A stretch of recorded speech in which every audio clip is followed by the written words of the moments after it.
In the name of the Father, and the Son, and the Holy Ghost, thy name. Amen. We start chapter 7 and we take help from God Almighty. He appeared the prophet Moses in a bush, and bush was burning, it seemed, but it was not consumed. So we read today the chapter 7 in two parts. First part belongs to the saints of Old Testament. That's the saints, the chosen people from the 12 tribes of Israel. And these are the saints of Old Testament. And the second part we will read, those are the saints of New Testament, including the saints of Old Testament. And in the first part we read that the speaking ones, the 24 elders, they are from the Old Testament, 12, and in the second part we see that the prophet of New Testament is speaking to John, that is one of the apostles. So we see from the Holy Book that these 12 plus 12 make 24, are 24 elders of the Old and New Testament all together. They are all together sitting on the thrones as Jesus Christ has told us. So we read it, chapter 7 today. After these things I saw four angels standing at the four corners of the earth, holding the four winds of the earth, that the wind should not blow on the earth, on the sea, or on the tree. Then I saw another angel ascending from the east, having the seal of the living God, and he cried out a loud voice to the four angels, to whom it was granted to harm the earth and the sea, saying, do not harm the earth, the sea, or the trees, till we have sealed the servants of our God on their foreheads. And I heard the number of those who were sealed, 144,000 of all the tribes of children of Israel were sealed. Of the tribes of Judah, 12,000 were sealed. Of the tribe of Reuben, 12,000 were sealed. Of the tribe of Gad, 12,000 were sealed. Of the tribe of Asher, 12,000 were sealed. Of the tribe of Naphtali, 12,000 were sealed. Of the tribe of Manasseh, 12,000 were sealed. Of the tribe of Simeon, 12,000 were sealed. Of the tribe of Levi, 12,000 were sealed. Of the tribe of Issachar, 12,000 were sealed. Of the tribe of Zebulun, 12,000 were sealed. Of the tribe of Joseph, 12,000 were sealed. Of the tribe of Benjamin, 12,000 were sealed. Amen. So we have read the first part of the chapter 7. Here we see many things. Let me remember that loud voice, whenever he says in loud voice, and in Hizkiah chapter 9 we will see he says, the prophet says, Lord spoke me in a loud voice in my ear. Loud voice, when it is said, it means that Lord told me clearly.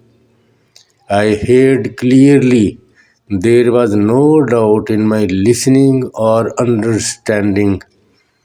So, with loud voice, it means Lord God makes clear to the prophet whatever he says, and there is no doubt. Then we see that these are the saints of Old Testament, 120,000, 12 12,000 from every tribe. 12 is a specific number. It doesn't mean that only 12,000 were saved.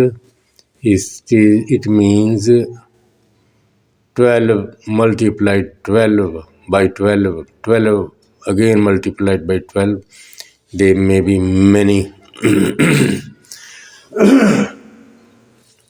And as in the time of Elijah, when he ran away and he said to God that I am alone saved and rest of the prophets are killed. And Lord told him that not only you, I have saved 7,000 for me who have not worshipped the idols, not worshipped Baal. So he knows how to save and who is saved. Okay, let us go ahead because points are many. I fear we will be leaving due to the shortage of time and knowledge also. So, he is talking about 12 tribes, but here we see that we do not see the tribe of Dan mentioned. Why Dan is not mentioned? To me, it seems that when the kingdom of Israel was divided in two parts, two given to Judah and 12 given to Israel, Yarbam, who was first the servant of Solomon, he was given 10 tribes and the other two remained with Jerusalem, Judah. And that man, Yarbam, when he became the king, he feared that when people will go to Jerusalem to worship, they will become my enemy and will slay me. So he made two lambs of gold as they did when Moses went to the mountain to speak to God to take 10 commandments. While he was on the mountain, people made the golden calf and worshipped him. So here, Yeroboam, the king of 12 tribes made two calves and one put in Dan and one was put in another place. So it is written that the people, the tribe of Dan, worshipped so heavily that almost the tribe disappeared. So nothing was left of them with God, Lord, though it seems strange. But this may be the reason. And then I want to mention about Manasseh, who was the firstborn of Joseph when Joseph was there in Egypt, and he had two sons, Manasseh, who was the older one, and Ephraim, who was the younger one.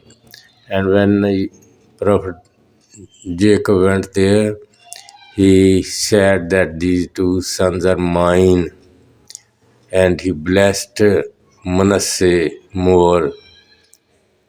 It is a great story. Then he put his right hand on Ephraim and left on Manasseh, though the blessing was always given to the one who is elder, who was Manasseh, but the prophet Jacob knew what will happen, what is better. He was a prophet, so he crossed his hands and put his right hand on Ephraim and left on Manasseh. Anyway, Manasseh was the elder one, and he had many men, and they got property in the promised land. When they went there, it is written in the book of Yeshe. So Joseph had two sons, Manasseh, who was the elder, and Ephraim, who was the younger, and both got the blessing, but Ephraim more than Manasseh. So many other things we can say. The angel came, ascended from east, means the word of God is always from east. It is mentioned many times in many places in the Old and New Testament. It means from God, from where the light comes from the east. That means the true light from God. Whenever it is mentioned east, it means light from God, the God's message, and it is for his people from God. So sealed, these were sealed, so no one come to destroy them, as we read in the book of Ezekiel the prophet, chapter 9. It is the chapter worth reading. Many points, so many points to discuss and to read. It is worth reading and remembering and discussing with the teachers, the old priests who know better, who has got knowledge about. So it is very, very important that we read chapter 9 of Ezekiel. And then many other points, but we will go ahead and then we will read the second part so that we are able to go ahead and continue our session. So we read chapter 7 from verse 9 up to the end. Verse 9. After these things I looked, and behold, a great multitude, which no one could count, of all nations, tribes, peoples, and tongues, standing before the throne and before the Lamb, clothed with white robes, with palm branches in their hands, and crying out with a loud voice, saying, Salvation belongs to our God, who sits on the throne, and to the Lamb. All the angels stood around the throne, and the elders and four living creatures, and fell on their faces before the throne and worshipped God, saying, Amen. Blessing and glory and wisdom, thanksgiving and honor and power and might be to our God, who forever and ever. Amen. Then one of the elders answered, saying to me, Who are these arrayed in white robes, and where did they come from? And I said to him, Sir, you know. So he said to me, These are the ones who came out of the great tribulation and washed their robes and made them white in the blood of the Lamb. Therefore they are before the throne of God and serve him day and night in his temple. And he who sits on the throne will dwell among them. They shall neither hunger any more nor thirst any more. The sun shall not strike them, nor any heat. For the Lamb who is in the midst of the throne will shepherd them and lead them to living fountains of water, and God will wipe away every tear from their eyes. Amen. So even here we have many points. Many points. Here the one of the 24 elders speaks to the Apostle John and explains that who are these ones wearing white robes, and he humbly, he knows the attitude, he knows the manner how to speak to an older person or to a very respectable person. He says, I do not know, you know, you tell me. So he says they have come from the great tribulation and they have washed their robes with the blood of the Lamb.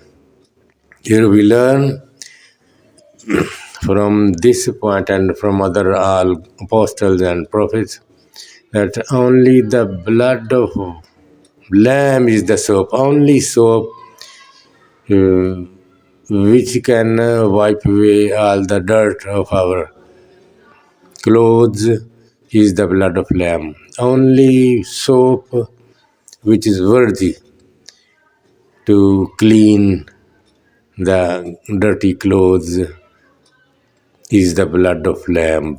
No soap else can do it. So he says these are ones too many, countless from the New Testament who accepted Jesus Christ as their Savior, and also from the Old Testament who accepted Jesus, who walk behind him wherever he goes, they go. So these 24 elders sitting on the thrones, as Jesus said, you will be sitting on my throne as I sat on my Father's throne. So these are the elders of Old Testament and New Testament. And in New Testament, we have learned that the blood is the of lamb is the only soap which can clean our garments and to make it white, as the apostle here, one of the 12 apostles, has explained here. And they are saying that God and the Lamb both are the redeemers. The redemption is, salvation is from God and the Lamb. So they are both equal, which means that Lamb is God, though it is difficult for others who have not the help of Holy Spirit. It is difficult to understand how it is, but for our Christians, we the Christians, the Holy Spirit makes easy for us to understand. So in another sitting, we will be learning more and more about these 12 plus 12 elders and the seal we see. And especially, I say again that it is important to read Ezekiel chapter 9. So we just read in the end, and we should read the Ezekiel chapter 9. Then he called out in my hearing with a loud voice, saying, let those who have charge over the city draw near, each with a deadly weapon in his hand. And suddenly 6 men came from the direction of the upper gate, which faces north, each with its battle axe in his hand. One man among them was clothed with linen and had a writer's inkhorn at his side. They went in and stood beside the bronze altar. Now the glory of the God of Israel had gone up from the cherub when it had been to the threshold of the temple, and he called to the man clothed with linen, who had the writer's ink at his side. And the Lord said to him, Go through the midst of the city, through the midst of Jerusalem, and put a mark on the foreheads of the men who sigh and cry over all the abominations that are done within it. To the others he said in my hearing, Go after him through the city and kill. Do not let your eye spare, nor have any pity. Utterly slay old and young men, maiden and little children and women, but do not come near anyone on whom is the mark, and begin at my sanctuary. So they began with the elders who were before the temple. Then he said to them, Defile the temple and fill the court with the slain. Go out. And they went out and killed in the city. So it was that while they were killing them, I was left alone. Amen. That prophet remained saved. He was not killing. God does not kill men. He does not want, but there is lot to learn from these verses we have read. May God bless all of you. Amen.